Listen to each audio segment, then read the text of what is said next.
Viernes, 3 de enero de 2025. Materia laboral. Tesis jurisprudenciales y aisladas.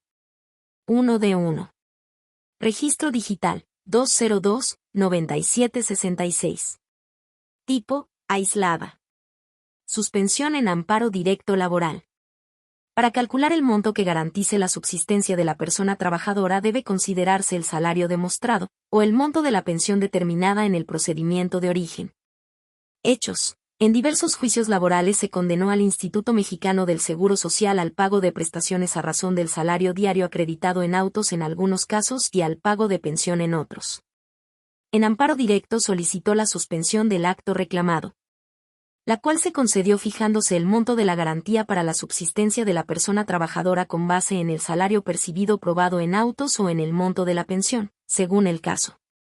Criterio jurídico. Este tribunal colegiado de circuito determina que para calcular el monto que garantice la subsistencia de la persona trabajadora al conceder la suspensión en amparo directo, debe considerarse el salario demostrado o el monto de la pensión determinada en el procedimiento de origen.